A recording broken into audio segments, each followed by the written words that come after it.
Good evening, everyone. Welcome to the show. Myself, the mighty Pat McGinnis. I'm going to say Pat Rimmer then, and then the awesome and holy Paul Rimmer.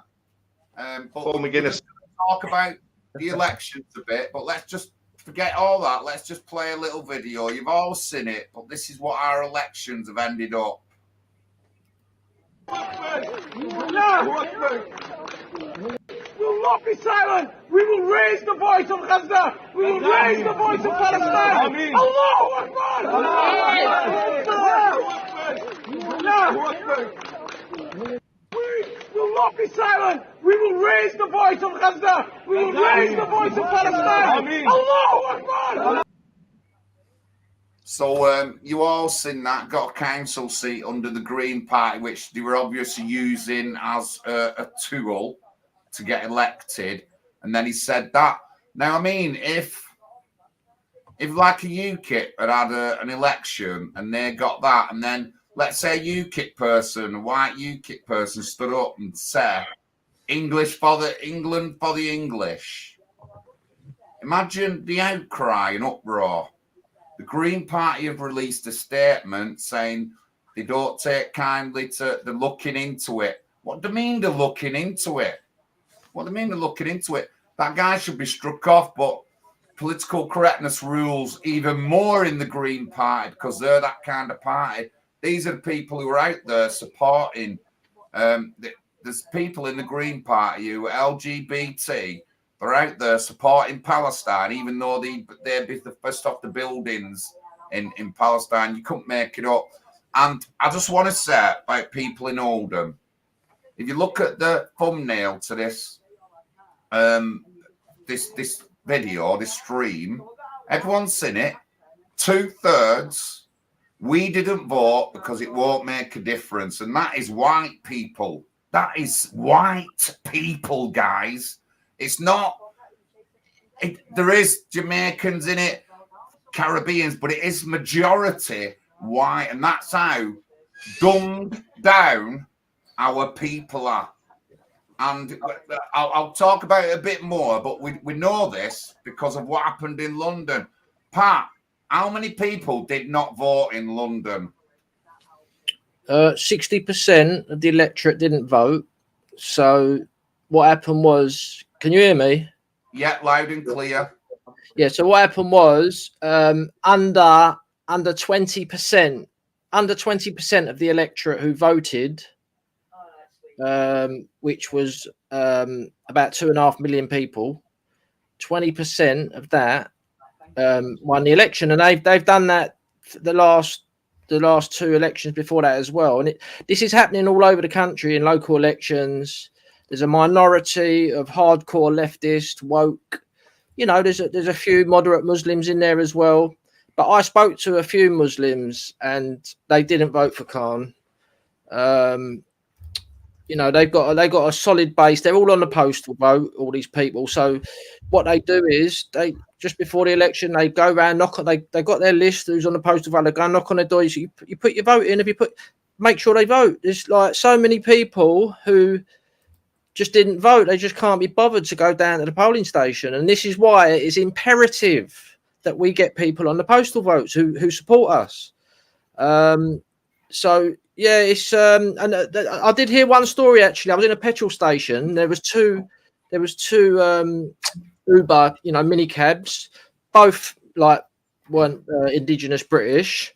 And I just said, "Oh, did you vote yesterday?" And wanted to know who they voted for. One of the Asian ones said, "Yeah, I voted for Susan Hall." So he's a minicab. I would imagine they're voting against Khan because of the road restrictions. And then the African minicab driver, he didn't vote at all. But the Asian one said to me, he said in their Uber group, they got a group, but he didn't tell me if they were Muslims or not. But he said there was quite a few of them were voting for Khan, and the reason they was going to vote for Khan was because of the free school meals. Now, how many times have we heard, like, you know, you're not allowed to pay for votes? I mean, is that not paying for votes? You know, it's scandalous, really. And you know, they say it all the time, like, oh, you can't bribe people, like, but in Camden, where I am, they've built Bangladeshi community centres all over the place, specifically to get their votes. There's no two ways about it. The Labour Party, they've channeled it, but if a British English party sort of done that, you'd be crucified. But for some reason, no one says anything when the left wing socialist sort of people do it. I remember in London when the BNP done a local food bank, they were saying, "Oh, the BNP are trying to buy votes. It's a Nazi soup kitchen and all this." But you know, Sadiq Khan has blatantly come out and said, "I'm going to give you all free school meals," right? And then they attacked Susan Hall. Let's have it right. I didn't vote for Susan Hall. I don't vote Tory. I don't vote Labour. I don't vote Liberal Democrat. I don't vote Green ever in my life, right? But you know, they attacked Susan Hall because they said, "Oh, she's going to take your free school meals away." But she didn't say that. What she said is, if you're a millionaire, your kids shouldn't be getting free school meals at the school. That's all she said. But they twisted it round as if she was going to take it away from them all, and she wasn't. She was going to continue giving free schools for people who like, you know, whatever their financial circumstances was. But yeah, it's at the end of the day, the Labour's vote didn't increase. It's the same. We're in the same sort of situation, and the reason they just won is because there's no one organised enough to fill the gap. And the reason we've all gone back to square one again, I've said it before, is because of Nigel Farage and all that, and that they basically got all the power for the patriotic vote, and they gave it all back to the Tories. The Tories are finished. No one wants to vote for them anymore. You know, we're back to square one, and it's going to be a hard slog. It's going to be a big mountain to climb, but that's the only way we can get around this. And this is going to continue to happen until there is something organised and in place to replace the Labour Party. Can I just, before Paul comes in, can I just get your gist on that Australian fining if you don't vote? Are we going to put that as a policy in our party? Yeah. We're thinking of drawing up a policy to make it compulsory voting. And in Australia, if you don't vote, you get fined. And I haven't looked into the turnouts, what they've got on that. But the thing is, Australia isn't really going the right way either. That's the only problem with that. I'm just being honest. But saying that, they won the no vote recently. They had a massive referendum. I don't know if people know about it, but they had a massive referendum to give Aborigines more rights than the newcomers, so to speak, like the Europeans. And they voted it down. And I think this must have been because so many people do vote, because if they don't, they're going to get fined. I don't know how much the fine is, but it'd be interesting to know what it would be. Paul? I was looking at these elections, and Labour just squeaked home in the West Midlands. The vote in London was really pathetic, just over 1 million in a city of over 9 million. In the Blackpool by-election, their actually vote fell significantly from the general election. There was no big surge for the Labour Party. There's no enthusiasm for any of the Labour policies. Everyone knows if Labour get in power, they'll increase taxation. Patrick talked about free school meals there for the kids. The cupboard's bare. So this isn't like 1997 when they inherited a golden economy from the Tories. This time they're going to inherit huge debt and rising debt. Don't forget, we've got high interest rates now, so the debt is costing a fortune. People who are paying their mortgages have had to pay massive amounts or more of money. Taxation is going up, especially things like the council tax. So it's not a good economic background. We've had inflation, especially over the last 3 years, rampant inflation, cost of living crisis. It's a terrible background for the Tories to fight any elections. And I think they haven't got a good leader. They've got a pretty weak leader, although he seems to be getting a wee bit better, but he's still very weak, and he's not really accepted by the public. So Labour should have really romped home like there was no tomorrow. They should have been stacking up the votes. They should have swept the Tories off the board, but they never. Labour's performance was awful. I mean, Keir Starmer has imposed strict discipline on the Labour Party since their defeat in 2019, since he took over, and he you know, that's the least he could do, because the Labour have lost 4 general elections in a row.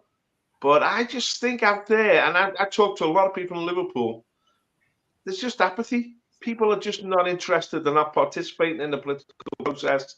They're not listening to politics, and they're just hoping that it will all go away. But of course, if Labour do get in power, it'll be incredibly destructive, and people's lives will be ruined. We'll see another surge in immigration.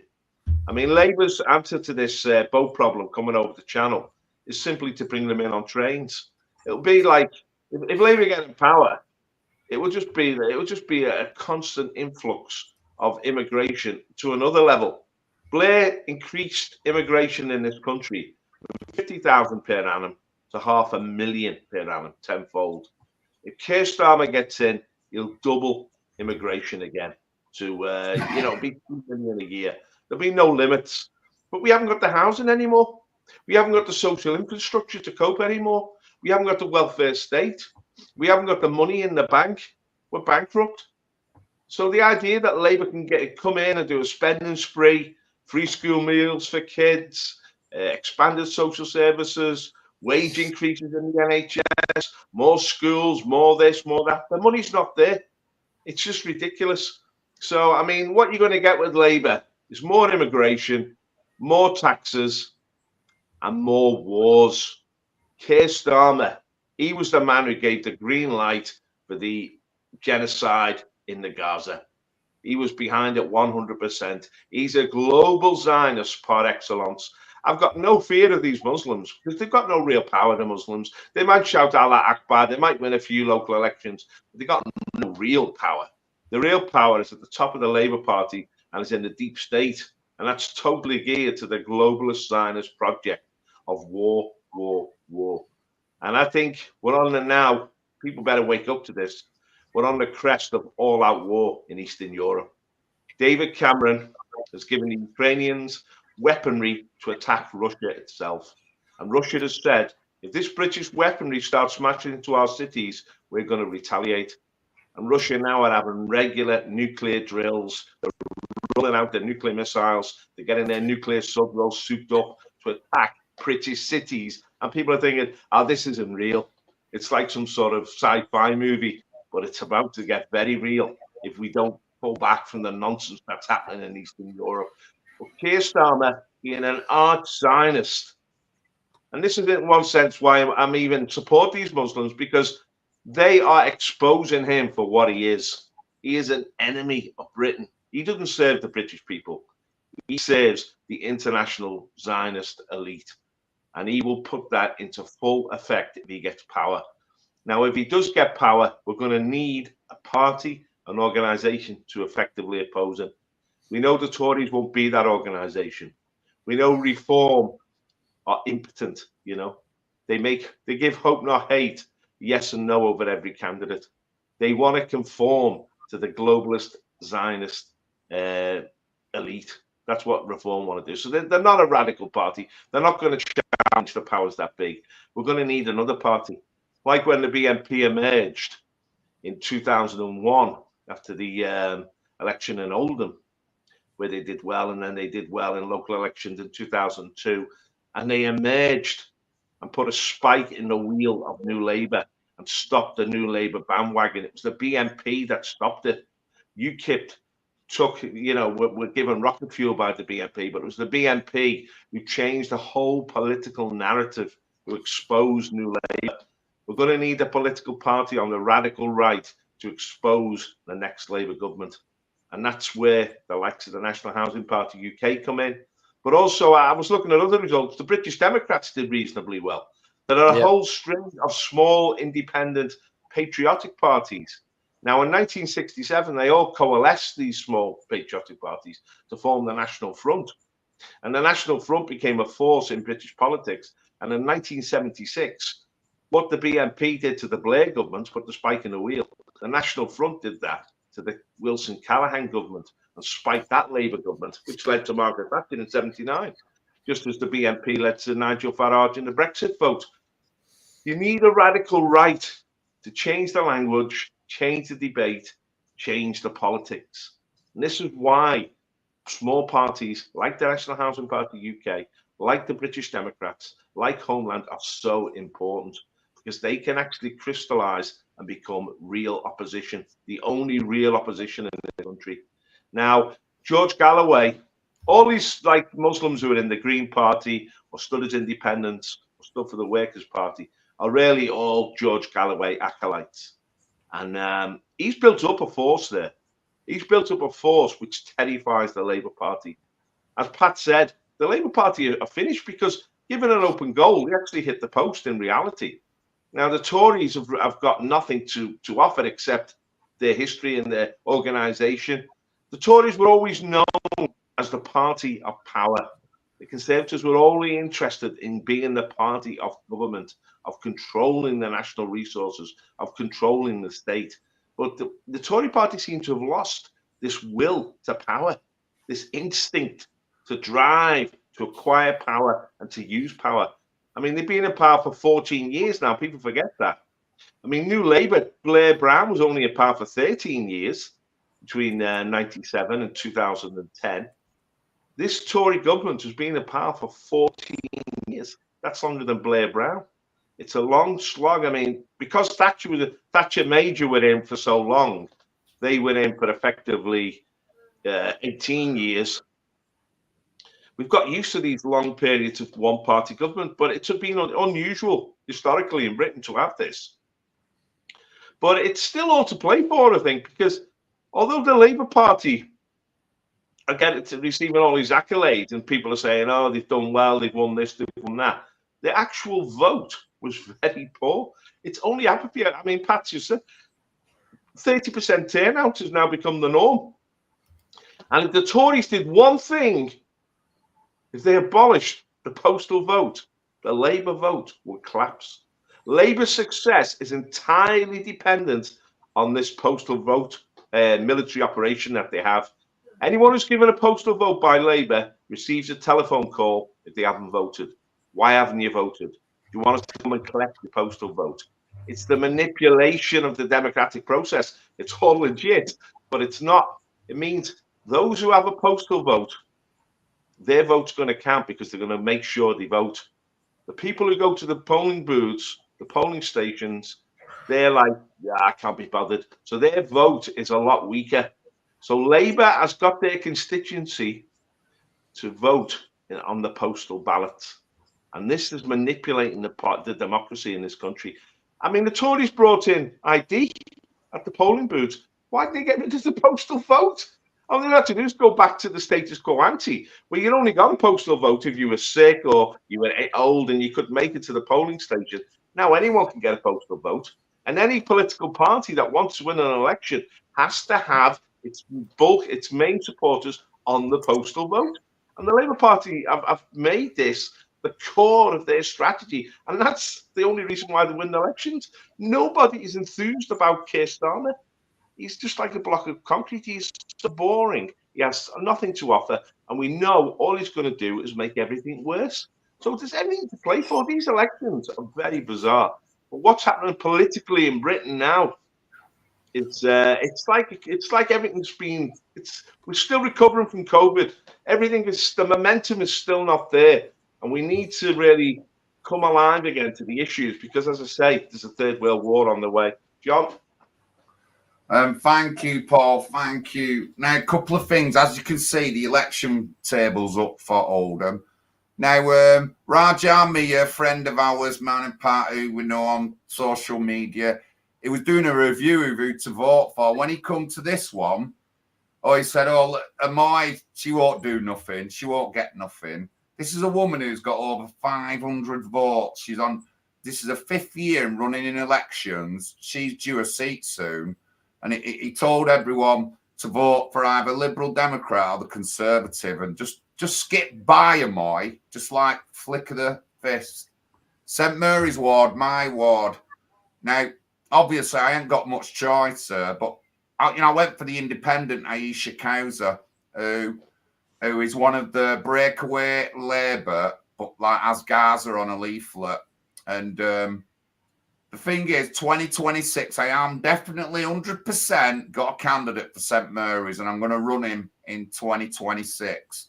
So it'll take a big chunk of the white vote off that. But one of the biggest turnouts. That is a formidable vote, that, John. 2,769 votes. Yeah, but let me just tell you, there's a bit of a story why she got that many votes. So in 2016, Arut Shah, the current leader, ran in this ward. She ran as a Labour Party. At the time, there was an independent who was a Muslim. They did a campaign against her, calling her a slag and all this, and she slept her way to the top, but she didn't win the election. They did the same with Aisha. As soon as she stood to be an independent, I can only guess that it's men from her own, 100% it's men from her own community. It's not anyone white. They put Facebook pictures up trying to make her out to be a whore and stuff like that. So it's gone on twice with 2 female Muslim candidates in the same ward. Nobody says nothing, Pat.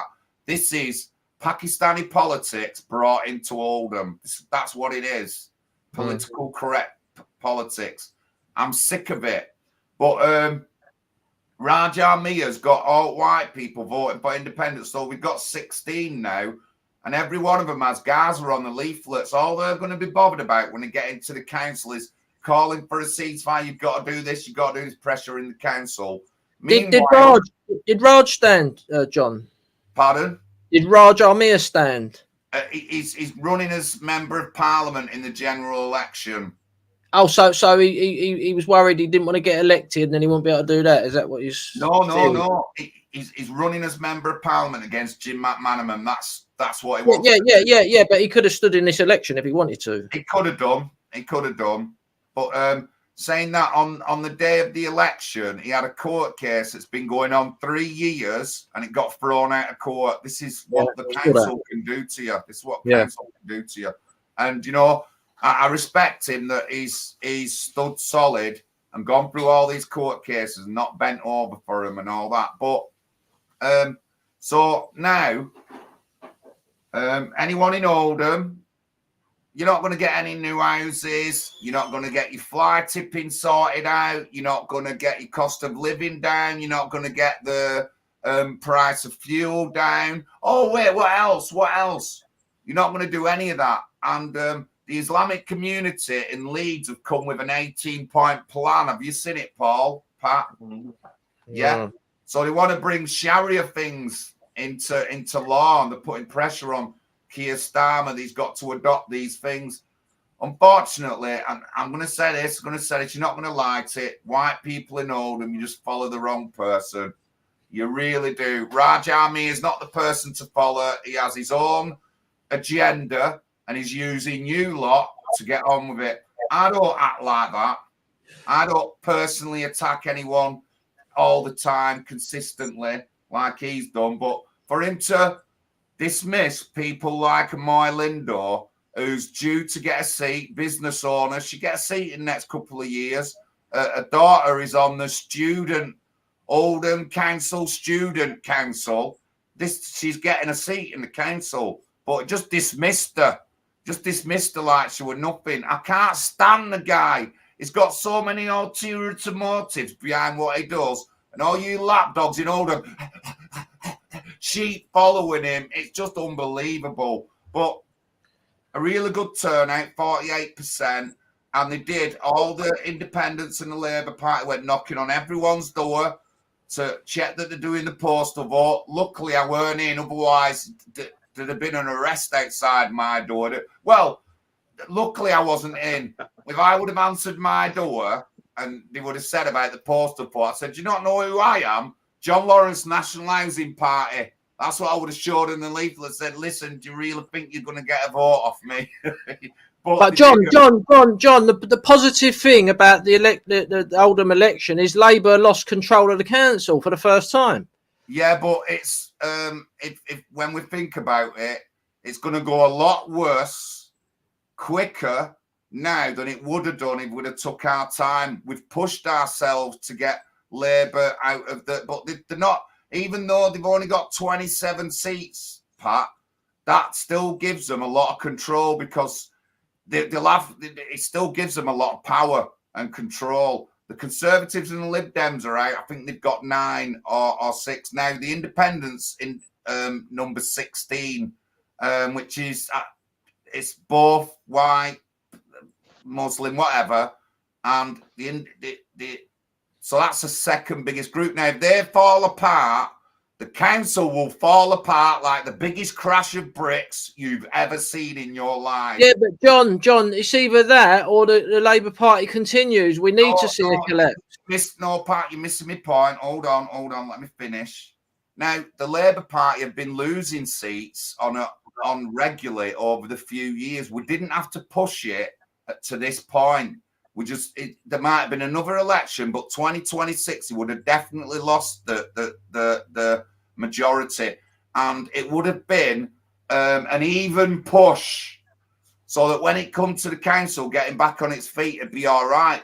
But it's not going to get back on its feet. We've voted in all these people who are just going to go in talking about Gaza. If the independents don't stick together, then it's just going to be a house of bricks, and then we'll be picking up the debris and all that for weeks. But if it had gone another way, it'd have been a smooth transition. I'm just saying, I just know my time well. Everyone's angry, but that's what goes on in Oldham. And of course, there was some action at Paul Station where the Labour candidate swore at the independent swore back at him, nobody white, and then a police riot van had to be called. And that's typical of Oldham politics. But, luckily I weren't there. But, I don't really get any of this kind of grief because nobody bullies me. But then again, I don't personally attack people. But that's what's going on in Oldham right now.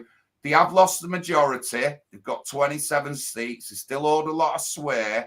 And I think that if Gaza gets sorted out, then independents could easily turn back and just start joining the Labour Party, Pat. So it might, in next year, if there is a ceasefire and everything settles down, then they'll be thinking, we'll join back with the Labour Party. Then they get over the majority again. So nothing really is permanently fixed in Oldham just yet.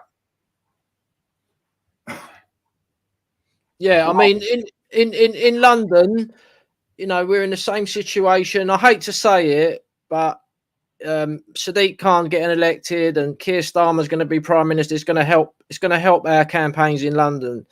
I've just had it confirmed. We're going to have 6 candidates in London in 2026, and we are going to need a lot of leaflets. We're going to need about 25,000 leaflets. So, if anybody could go to the website and donate, we'd be incredibly grateful, because we need to start building up some funds for these 25,000 leaflets for our campaigns in London. And what will happen by the time we get to 2026, that the Labour Party are going to be hated so much. It's going to be, Labour are going to have real trouble getting people to vote for them. And, as long as we start knocking on doors now in all the campaigns, one of the campaigns is going to be a paper candidate. But, what happened in the mayoral election is very similar to what happens in the local election. 60% of the people don't vote. And, I'm quite optimistic. And like I said, in the mayoral election, I wish no one voted for Susan Hall, because it would have been the death of the Tory party quicker. A right-wing party cannot take power in this country until the Tory party's gone, because they are still quite powerful. They're on their last legs. They're finished in London. And like I said in a recent video, London's probably the best place to stand in elections, because all you'll see on the ballot paper is Lib Lab Con. If you go to in the country or on the outskirts and all that, you're going to get still a strong Tory party. You're going to get Reform, all these other parties. But in the London elections, Heritage did pretty badly. SDP done pretty well. Reform actually won a seat on the Assembly. So, yeah, I just wish no one would have voted for the Tories, and I wish that they would have just completely collapsed and died off.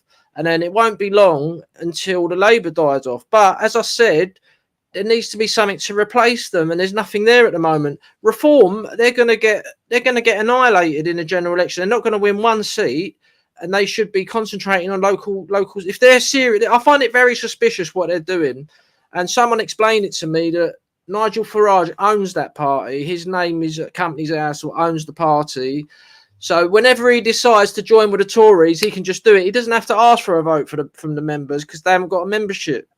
So it's all very suspicious what they're doing. Like they're taking part in this general election, and I've said it a million times before. You can't win a seat unless you've got people voting for your party regularly within that constituency. If you don't hold a number of seats, local seats, you're not going to get a big vote. It's common sense. So yeah, I mean, I'm so happy that the Labour Party lost control in Oldham. I mean, that's major news. I know you're a bit disappointed the way it's happened, John, but it's a big thing. People got to look at this. Like the Lib Lab Con is falling apart, literally. And the only place where they're like still able to win elections is like the inner cities, where the real hardcore anti-white leftist woke brigade are. You know what I mean? And they got a lot of moderate Muslims involved with them as well, and things like that. So it's we're heading in the right direction. But my fear is, like in France, Macron's on his last legs. National Rally are about to take power, and will the woke left establishment, the globalists, will they bring out a dictatorship to stop it? That's the big question, because I think the next presidential election in France, National Rally is going to win it. That's what if it's a fair election. So what do you think about it all, Paul? Well, June the 7th, there's elections right across Europe for the European Parliament. National Rally in France is on 33%. I mean, historically, the Front National never went above 17, 18%. This is uncharted territory. They've got twice as many supporters as the government party, which is on 16%. So National Rally are about to sweep the European elections in France. Each MEP is worth something like €6 million a year. This is how much they're giving to pay and staff and office in Brussels and Strasbourg. The National Rally may get as many as 30 MEPs. That's I mean, it's going to be worth hundreds of millions of euros to them. It's going to make them the biggest party in France. Now, that is such a threat to the status quo in Europe. But the status quo in Europe is under severe threat because this whole, I mean, people are downplaying it, but what is happening in the Ukraine is absolutely catastrophic for the globalist Zionist order. What we're seeing is a new coalition in the east of China, the Islamic world, and Russia. China now, their economy is going to be bigger than the American economy. So America is losing its position of hegemony in the world, dominance in the world. And everything's therefore up for grabs. The norm, you see, the status quo can change very quickly now. And this is going to impact European politics, even British politics. British politics is like sort of slightly delayed because of Brexit and what happened with Brexit in response to this. But the old world order is crumbling. And I think the sort of impact the independents have in these local elections, it shows that this old world order is crumbling. I mean, when I was a lad, people, were either Labour or Tory, class politics, people voted like their parents voted. That's gone. These traditions have gone now. People's votes are now, they're up for their grabs at every election.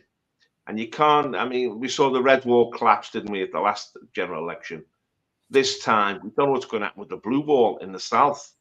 I mean, we just don't know. It's like these old established loyalties are crumbling.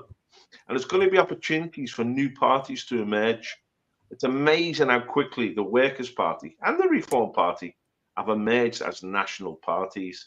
I mean, you can I know you've got an enmity towards Nigel Farage, understandably, Pat, but he is probably the most well-known an effective politician in Britain when he's active. If he takes reins of the Reform Party, they could really undermine the Tories. You talk about you've got a mechanical approach to elections, that you've got to win local elections, local council seats before you get MPs. But charisma is an enormous force in politics. If you have a charismatic leader who can get the attention of the public, like the Brexit Party just come from nowhere and they won the European elections. I mean, the Reform have got the potential, under Farage, if he made a full comeback into politics and got fully engaged, of really shaking the status quo. And we're seeing this with George Galloway. George Galloway is a very charismatic man. He's a very original thinker. He's creating a unique coalition here on the left, which is undermining Labour. This is why Keir Starmer now is urgently calling for ceasefire in Gaza and speaking up for the Gazan Arabs, but it's too late. They already know where his loyalties really lie. They presented him these 18 points, and he's actually considering these 18 points, which is basically a Muslim program for the takeover of Britain. And don't forget now, there are at least 6 million Muslims in Britain. There are 4 or 5 million Africans, Hindus, Orientals, people from all different races from across the world, or national, ethnic groups, whatever, in this country. It only takes, Blair was winning landslide victories with 10 million votes. If the ethnic minorities all combined behind one party, say the Workers' Party, they could sweep to power in this country. This is how volatile our politics has become. And as John said right at the start of this program, the whites, the English, the British, they don't wake up and get engaged in politics again. They're going to become marginalized, but they still have faith in the system. This is the problem with the British. They still believe that the deep state is working in their interest. It's not. It's working to undermine their interest. And all the problems we've had of late with the cost of living crisis, with these surging rent rises, housing shortages, mortgage increases, there's a lot of pressure on people. Wages are not matching the increase in the cost of living. The government, the Tory government and Labour, if they get in power, have got to cut back on state spending. We just can't afford it anymore. And this is going to create incredible pressures in society. So it's all to play for in the future. We're in a very volatile situation. Nobody can see the future anymore because, we don't know what's happening. All we know is that the underneath plate tectonics, everything is shifting, everything is moving. What counts is having an organization, having a party that can assert itself, having a vehicle that people can join. That's why the Workers' Party is so important. That's why Reform's important. That's why the National Housing Party is important. We have our own ideology. We are a patriotic party.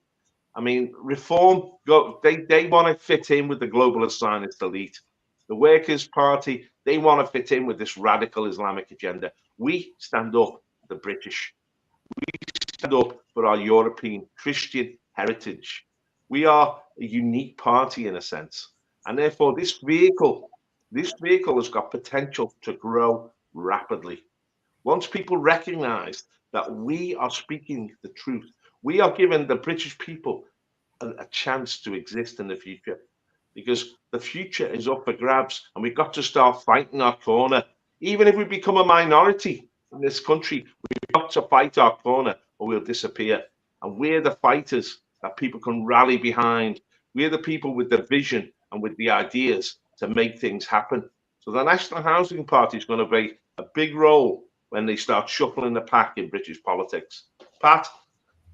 Yeah, we're really gearing up for these elections in London in 2026. You cannot win a local election by starting to campaign two months before the election date.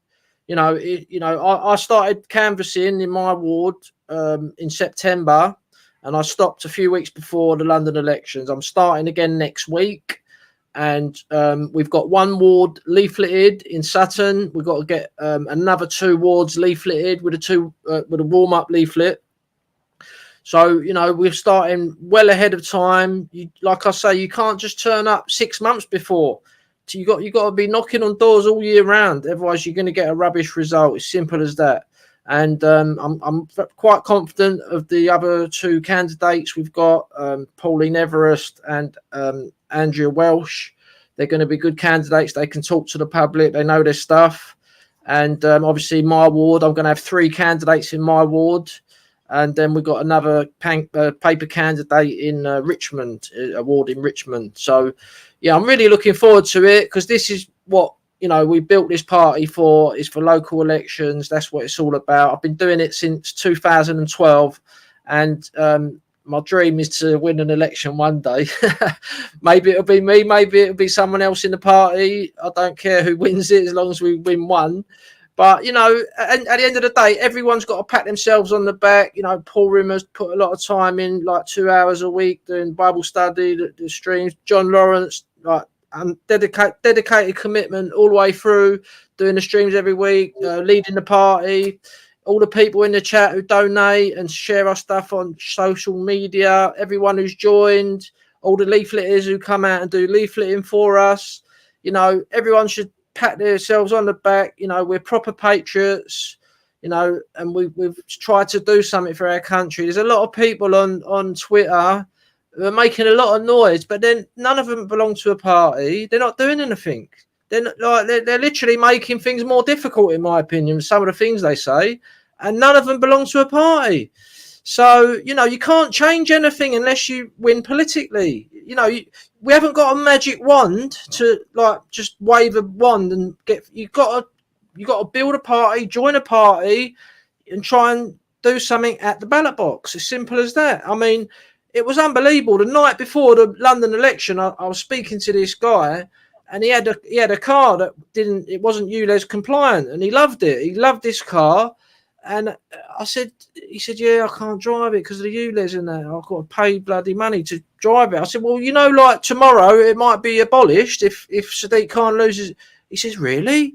I said, yeah. I said, aren't you going to be voting tomorrow? He went, oh, maybe I should vote then. And like, I know he didn't go and do it. And it's like, it's just unbelievable that people, they just don't seem to care.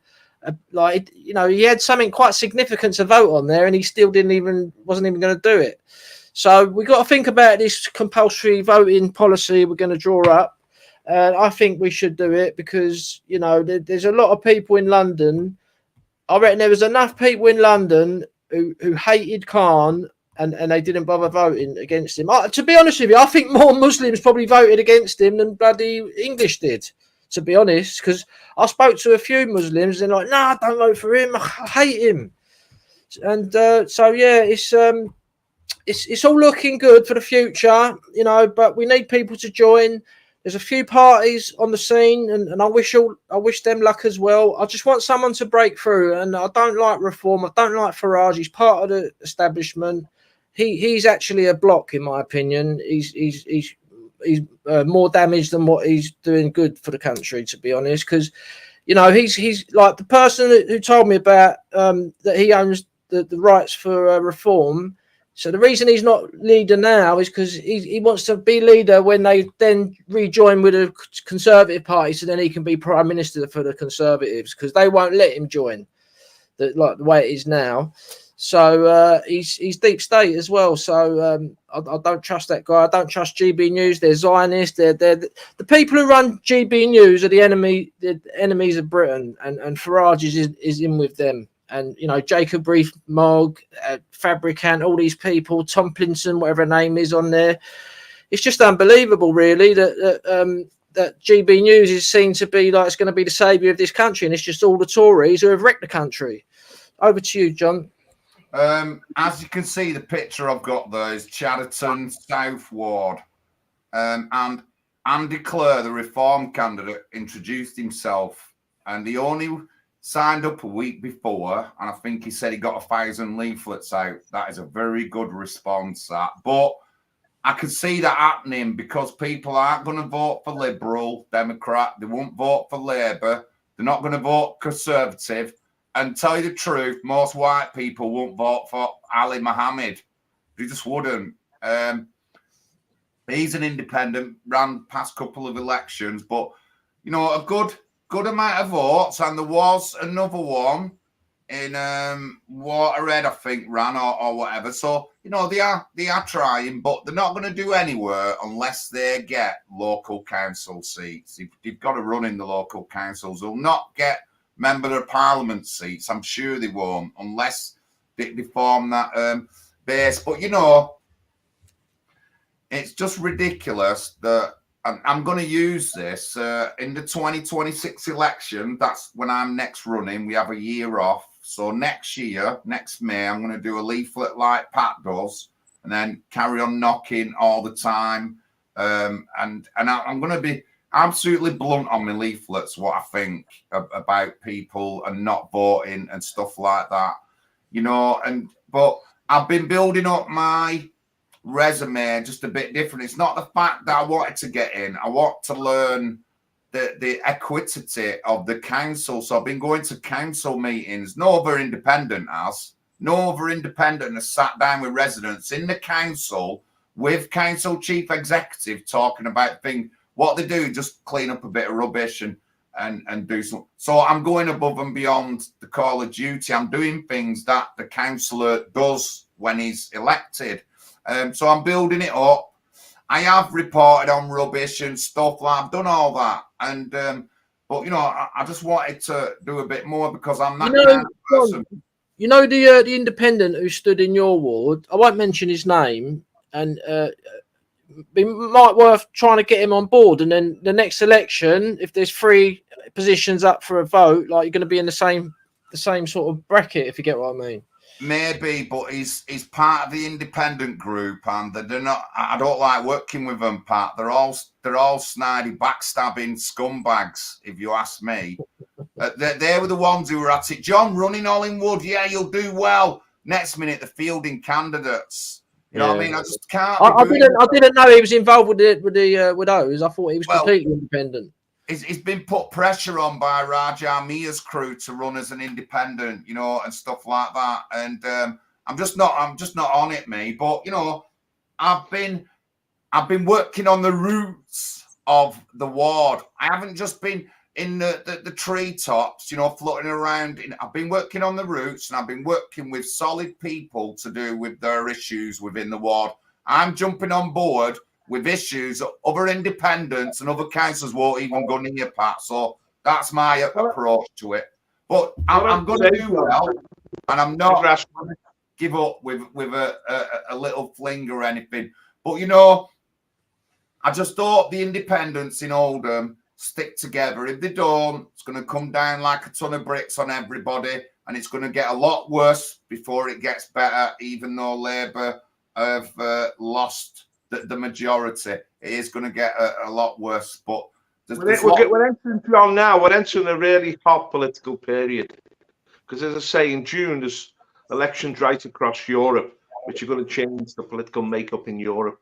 We're going to see a surge of nationalist parties in Germany, in Italy, in Spain, in France, in Holland, in Norway, in Sweden, Finland, part of Eastern Europe.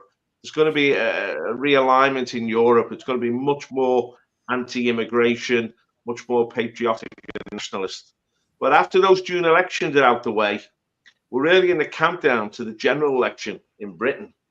Now, the Tories are running out of road now, but they've still got, and people don't realise this, they don't have to call an election until January 2025, which is, another 7-8 months down the road.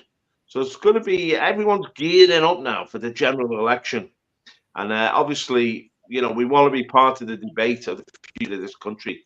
We're a party that's at the moment building up at the grassroots level, but we're also got an ideology and an outlook which encompasses the national position and the international position. You know, from small acorns, mighty oaks do grow. We planted the acorn has germinated. We stood in elections, we're standing in more elections. We're growing the structure of the party, the membership of the party, the organisation of the National Housing Party across the UK. And we have a vision for the future. Now, of course, in November, there's going to be the American presidential election. So America is going to be a hot political potato over the next 6 months. We're going to see the MAGA army, the Make America Great army, the Trump army on the march. And that's going to change the vocabulary of international politics. and that's going to impact this country at every level. And also, Paul, to add to that, they've just let Nick Fuentes back on Twitter, so he's going to be rooting for Trump. It's going to be explosive on Twitter during that time. Twitter is a vehicle of liberation because it's the one vehicle where you can speak the truth to the whole world. It's an open platform. I mean, you have things like Telegram or, Rumble and stuff, which again are open platforms, but they haven't got this access to the whole world. Elon Musk has overcome the threats. The advertisers said, if you allow free speech, we'll withdraw advertising. And he said, fuck you. That's what he said. Only Elon Musk can say that because he's the richest man in the world. But he has been true to his to what he said he would do, and he's allowed. We had our doubts, didn't we, Paul? Just for the listeners, Nick Fuentes was let back on Twitter, and then he got banned again just after October the 7th, and we thought he was never going to be coming back. But they let Tommy Robinson back on, who's a Zionist, and then people were saying this is unfair because Nick Fuentes is the main anti-Zionist, and they've let him back on. And I just because I did kind of think that Elon Musk went against his word, but he's proved us all wrong, and you've got to respect him for that. But saying that, you still got people like Laura Taylor and that they're still banned, and we should be asking for them to come back as well. So. Well, he let Alex Jones back on, but the thing about Twitter is, or X, it's called X, isn't it? There has been a lot of open debate on all the big issues, which is changing the nature of politics globally. This is one of the reasons why the globalist Zionist hegemony is now fragmenting, because it's being constantly challenged on Twitter, on X, ideologically, and new forces emerging, new parties are emerging. We're part of that trend of new forces, new parties, new voices. Now we're on YouTube here, or we're on other platforms, Rumble, but even they've had to sort of pull back a little bit because they're losing so much of their audience to X. You can put videos on X, you can have good debates on X, there's free speech there, and it's got still, I mean, all big players are going to be on. The only one who's not really on there is Trump, although the relay his messages from Truth Social. But yeah, the future now, over the next 6 to 8 months, it's going to be really dramatic what's going to happen in world politics. And we've got this war in the Ukraine, we've got the Russians pushing forward, the Ukrainian state, some people think it's on the verge of collapse. It's only being bailed out with huge amounts of American money. But that's money down the drain because Zelensky's got no popular base anymore in the Ukraine. He's not even the president, real legitimate president anymore because his terms run out and he won't hold elections. He's effectively become the dictatorship. So, I mean, the Tories are backing him. Keir Starmer is totally backing Zelensky. He's totally backing Bibi in Israel. He's backing the Israeli state. He's an arch globalist Zionist. And there's so many in the Labour Party and the people who've left the Labour Party in the left-wing constituency in this country who absolutely loathe that guy. And there's no affection for him in the country. It's not like Blair in 1997 when he seemed to be, to a lot of people, not to me, but to a lot of people, a breath of fresh air. And he talked about the third way. He talked about a new vision. People bought into it. There's a lot of energy, a lot of dynamism behind Blair, which I thought was false right from the off and told people that, but they wouldn't listen. But there's none of that with Keir Starmer. There's nothing behind Keir Starmer. Or it's just empty air. That's all he's speaking with. And no one's got any faith in him. The only reason he's actually got any success is he's imposed a discipline on the Labour Party, and the Tories have, as I say, have lost their way. Now, so it's there's nothing set in stone for the next 12 months in British and European politics and American politics. Everything's up for grabs. John. Thank you, Paul. Thank you, Pat. Thank you to everyone in the chat. Please like and subscribe, follow our links and that, and get on our Rumble channel. I'll just send you the thing now for it. Get on our Rumble channel, please, if you will.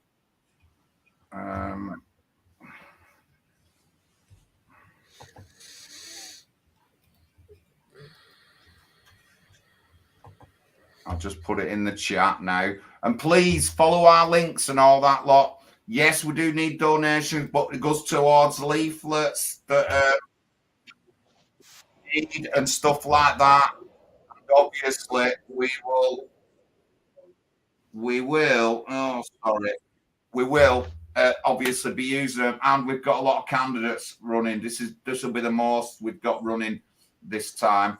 But be positive and get people to vote. We need to. I'm good at doing that. But you know, I've just got to take my time, just take it easy. I didn't want to rush into it and start and just go and get a council seat within a year, because I wouldn't have learned anything about the council. But I'm learning stuff all the time. I'm learning about how to work within the council by going to meetings and not being disruptive. One thing I'm not in a meeting is disruptive. I can be disruptive outside and in the street, but I'm certainly not disruptive within the council. A lot of other people are. They might not have the right caliber, but I have. So Oldhamers, wake up. The thumbnail to this video is for all of the UK. It's for anybody who didn't vote in the UK. I don't care what colour you are. That is for you. So you moan about things. I'm going to be angry when people moan and tell me they don't vote. I'm going to be angry at them. Instead of shutting up and just doing my business and listening to them, I'm going to be angry with them. I'm going to tell them, well, it's your fault. It's your fault that Oldham is no good. It's your fault we haven't got no houses. Honestly, I just can't comprehend what's going on. And I feel sorry for Pat and I feel sorry for London. After weeks and years of campaigning against Khan, they just voted him back in. Now, you know, it was less than 200,000, and I don't think there is much of a difference between his last election now when I thought there was. But I just feel sorry for all you Londoners, I really do. And it's going to get worse. Crimes on the rising. Meanwhile, while we've had elections, we've had like half a dozen brutal deaths by stabbing and people being killed and run over. In Oldham, there was a gunshot. They videoed themselves trying to break into an house and shooting a gun at an house in Oldham. Now, it's not an uncommon thing. That has happened several times in the St Mary's ward, but it never made the news. But this made the news. We live in a brutal world, ladies and gentlemen. If we don't do something quickly, then we will all be hiding in the bunker. We all will be hiding in the bunker.